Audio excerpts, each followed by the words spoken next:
microbe health, and this is going to blow your mind. It did mine when I started studying about guts and mice and what they were doing.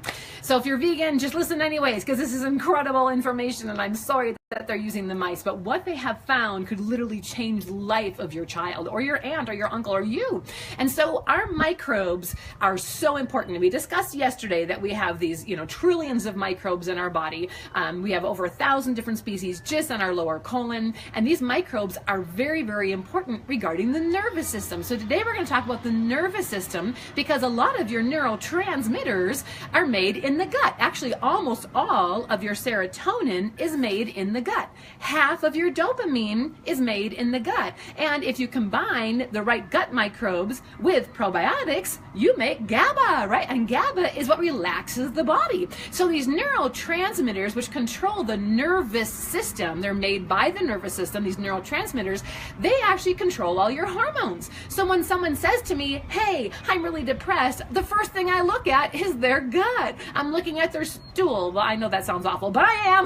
But I'm looking at what's coming out and how are they processing, because depression, not being able to sleep at night, poor libido, all of it starts in the gut. All of it does. And so when we can control the microbes in the gut, we have great results. And some of the studies, and I just read another one before I hopped on live, are going to blow your mind. So literally they raise mice in purely sterile conditions. They've never been exposed to any microbes. Now you'd think they'd be really healthy, but they aren't, because gut microbes are needed. You need to have that diversity in microbes, not just all healthy, because you actually need that to create a stronger body. But these mice are happy and they play, and they've taken the mice and they've taken the gut microbes out of children, adults, or other mice that are not sterile, and they see what happens. And so literally they took the gut microbes from two identical twins. One had been obese and one was thin. And when they put the obese microbes into the mouse, guess what happened? The mouse became obese. When they put the thin microbes into the other mouse, the mouse remained very thin. When they took the microbes from children who had diseases like autism, etc., the mouse, after receiving those microbes, would start to get the same disease.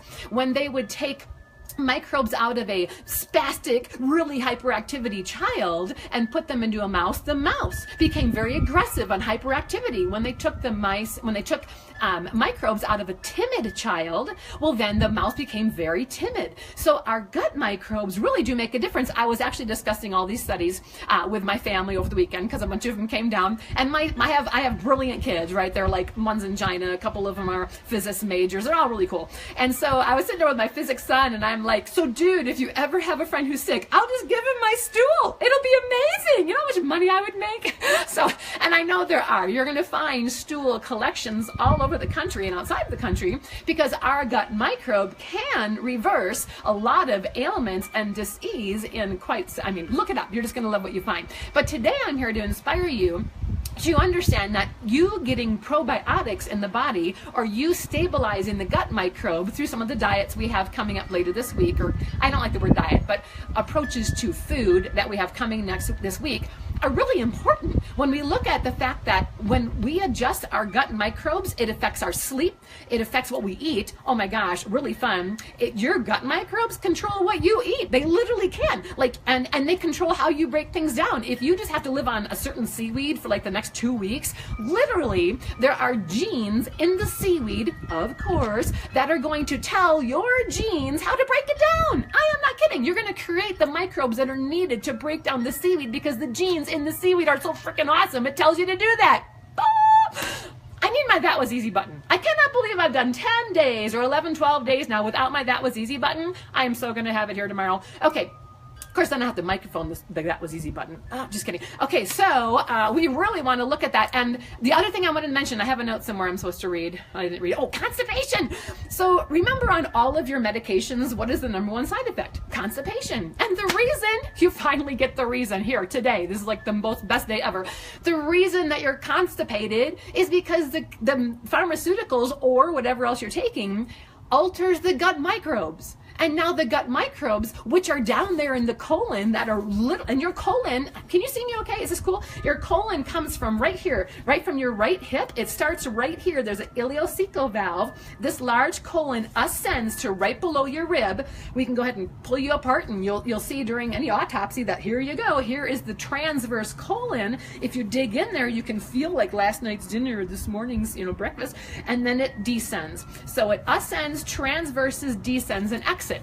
Well, this colon is loaded with microbes, and when we take medications or anything else that we're taking that would alter the gut microbes, we get constipated. The microbes tell the gut what to do and how to release food. So literally, we are what we eat. So the healthier food we eat, the healthier the gut microbe, and that's just a matter of fact, by the way. The more diverse your food is, so the fruits and vegetables that are all over in our garden and all over my house, and the kombucha and the water kefir and blah, blah, blah, right, all this fun stuff, the more diverse your food, the more diverse your gut microbe. When you eat out of a box, or it's just a few box items that you eat, and yeah, fruits and vegetables, if they're in a can or if they're on a pizza, that's like all I'm going to do, then you actually have a lesser diversity of gut microbes. And interesting fact, you might know how you're doing after this little fact here, people with healthy gut microbes do not crave sugar.